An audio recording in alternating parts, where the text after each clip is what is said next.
Hello and welcome back to this bonus episode of the podcast. As we promised, we're going to talk briefly about how we record the show and how we host the podcast.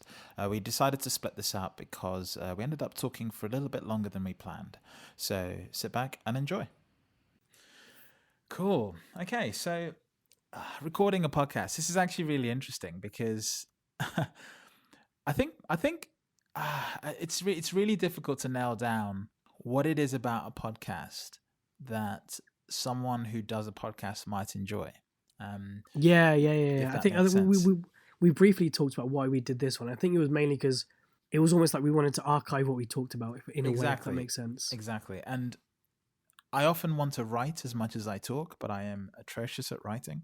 So I can't write to save my life. I really You struggle with can, but you're a blogs. perfectionist, right? Exactly. For various reasons, I really struggle with blogs. I think they're hard to digest. And so my bit to sort of the Dataviz community is a podcast. And so what does it take to have a podcast? I think the key thing is content, actually. I think too many people think that it's a really big technical hurdle, and you'll understand why it's not in a second. It's really actually straightforward. If you're someone who works in the Dataviz space, then you already have the skills you need to be a podcaster. If I'm brutally honest, the technical skills to host a podcast and get it out to the world, you already get it. I'll explain why in a second. But the main thing is content and having something that you can talk about passionately, because I think it's also obvious when you are, in front of a microphone, just talking for the sake of it, right? Yeah, right, exactly. And like sitting in a room and just sort of having these thoughts and almost saying what comes to your head, because very like again, let's break down the wall a bit more. Like we have like brief plans and we make our own notes and Yeah. stuff, but the rest of it is just ad lib. Like we don't really Exactly. plan the exchanges and whatnot, right? So like, but and then tech startup is even less high tech than you can imagine. Exactly. And I think the important thing here is that for me and Ravi, the content is not just our thoughts, my thoughts or Ravi's thoughts. The content that we're sort of providing is actually the discussion between the two of us, right? If we both independently wrote a blog post or something or did a monologue, it wouldn't be anywhere as interesting as the to and fro between you and me, right?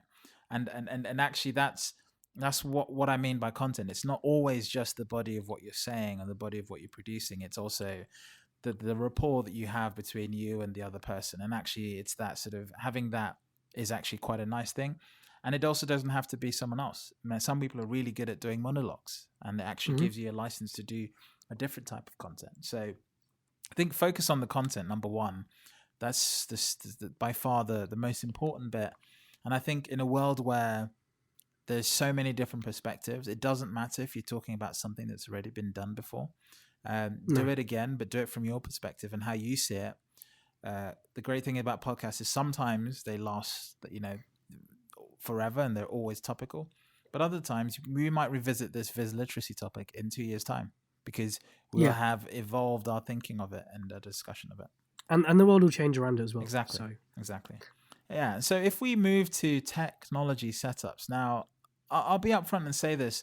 This has evolved over time. So the setup we have today was not the setup that we started with. I think the very first podcast I recorded with you, I was sat in my car. Yeah, you were. Yeah. I was sat in my car because a very simple reason. That was the only place where I could isolate sound from my environment.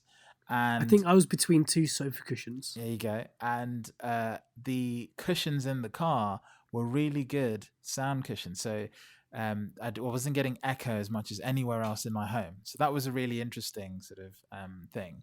But now I'm recording a podcast from my desk with a microphone that's plugged into my MacBook, and that is it. I've actually got a phone on my desk which is recording the backup audio, and in most cases that's actually even fine. It doesn't have to be a high quality setup.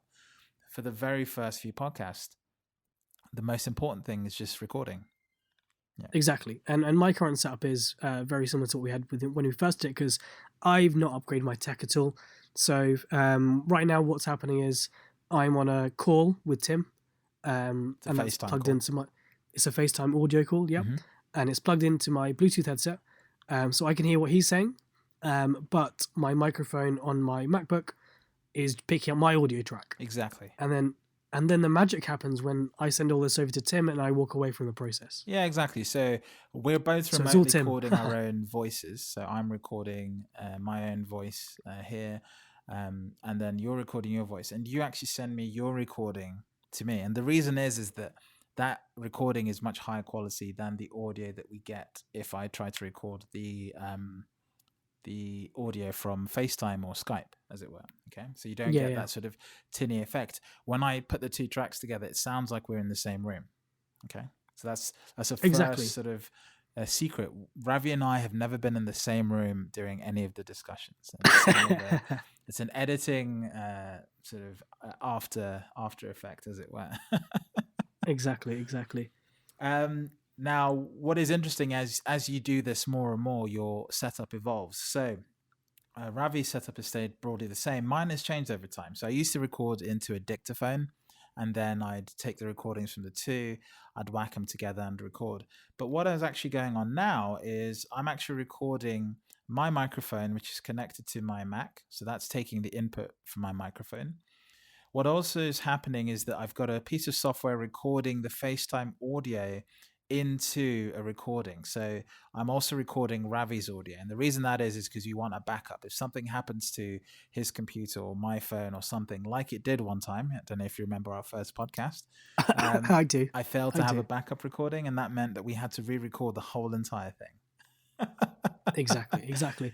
And that's such an important point. Like having that. Obviously, we've both mentioned that we're doing this on all pure Apple devices. Obviously, and what I'm recording on is QuickTime. Yeah. On the MacBook. Obviously, you can do this on Windows PCs Absolutely. as well. I actually, this is the first time I'm recording on my MacBook. Right. Exactly. There you go. So just putting that on. I've been recording it on Windows the whole time. And then the other thing is, okay, so we get 4 audio tracks, 2 original recordings at source, and then 2 backups, which are done on sort of lower quality devices. But in most cases, if the content is good, people won't care so much about the audio. Now, the magic really happens in post-processing. So I happen to be quite comfortable with Adobe sort of creative software. So I actually use a tool called Adobe Audition. But you can use free tools like Audacity, which is like a free audio sort of MP3 editing tool. There are various other tools that you can have, GarageBand on the Mac if you have a Mac. There's so many free audio editing tools out there that you can use to sort of do what you need to do. And I just recommend you watch a YouTube video on how to edit audio. It's a very, very simple thing to do. Once you understand sort of the 3 or 4 principles about how to do it, it's really, really straightforward. The only thing is time. So when it comes to editing, what I actually do when I edit is I listen to the recording at 1.5 times the speed. So the reason is if we record a 1-hour podcast, I don't want to have to spend 1 hour listening to it whilst I edit it. I'd like to spend 45 minutes if possible. So as an efficiency thing, I listen to it almost faster than normal. And so I'm able to find mistakes and cut and edit. And for the record, every single podcast we do has a lot of editing just to make the conversation sound smooth. So the conversation isn't always smooth. In fact, even whilst we've been doing this section, we've re-recorded bits of it so that when we're trying to convey the point across, it comes through. And that's actually a really useful thing because it takes pressure off you. It means you don't have to get everything right the first time. And actually, the more you do that, the better you get at doing things right the first time because you don't have that pressure on you. Yeah, and it's not just about the pressure. It also reminds you what you need to prepare and what you need to have in your pocket before you start. Like, if you, I think, what was it the last podcast on hyper, you had to sort of repeat that long hyper phrase. Oh man, yeah. We did that 3 times before you got it right. I forgot Moore's law twice. Yes. I completely forgot what Moore's law was twice. Once mid describing it. The second time mid explaining it. Yes. And you listener, you had no idea. Exactly. And so that's one thing. And then I'm saying this is now the easiest part. So let's say you have an edited track. That's actually the hard bit, actually listening to yourself, editing it again. Then you have an MP3 file. That's all podcasts are. It's like an audio, like a song file, but it lasts 40 minutes rather than 3 minutes. Now, the way podcasts work is there's something called RSS feeds. They simply just tell podcast players where the content is. And in our case, we don't use a podcast hosting service. We used to. I'd actually recommend not doing this when you start out. We used to use a service. It cost £10 a month, sometimes maybe £20 a month in today's money. And what they did is basically allowed you to upload the content, fill out a form, and basically that would create your RSS feed for you. It turns out the RSS feed is actually very easy to do. The simplest hack I can recommend is find a podcast you like and go to their RSS feed and copy it. Just simply copy all the tags, because they've done all the hard work of explaining how the RSS feed works, and just replace the headers and the sort of little bits of text. And if you're sort of comfortable working with data, you'll find this incredibly easy. You look at the XML and you'll immediately understand how podcasts are actually formatted. And then the only challenge is where you put your MP3 file. And in our case, we use Amazon. So we have an Amazon S3 bucket.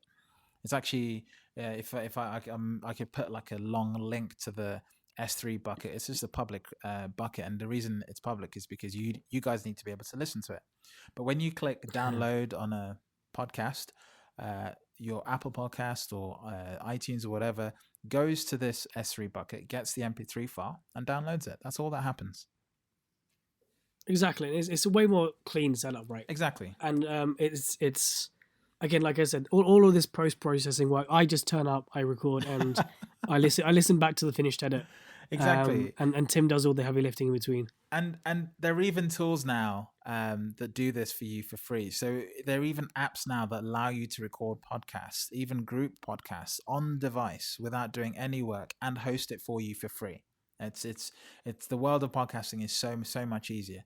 I just like to have some control. So some of those apps might add adverts on your behalf. I don't like adverts in the middle of our content, so I don't do that. But I think if I summed up the total cost for the last 6 months of hosting a podcast, I think it's come to about 12 pence so far.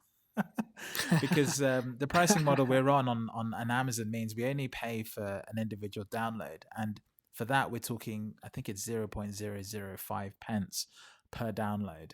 And then in terms of storage, you're paying something really low, like 0.006 pence per gigabyte per month or something like that. So in real terms, the invoice I get at the end of the month, as long as we don't have millions of listeners, is actually quite low. Now, if we suddenly got really popular, then we might change the format and then go to service, which caps the cost at a certain rate, which is easier to front. But when you're starting out, you don't need any of that. You can use a range of free services. Even we use SoundCloud initially, right? Remember, we used SoundCloud initially. Yeah, but we ran out of space so quickly. Yeah, we ran out of space within 4 shows that we could use for free. But it was really good just to try it out and point people towards something and actually just get a test going. Yep, exactly. And that's it. That's how the magic happens, as it were. So we highly encourage people to sort of get involved. If you want some help, by all means, reach out on Tableau, on Twitter, Reddit, wherever you're listening from. Just reach out to us. We're more than happy to share our learnings as we go. The great thing is, as a community, is that the more people that sort of converse and talk in the community, the less of an echo chamber it becomes, right? So the more people that can get onto podcasting and do this kind of stuff, the better, and the more sort of perspectives we have. Yep, exactly. Okay. Fab. So that's a wrap for this week. Absolutely.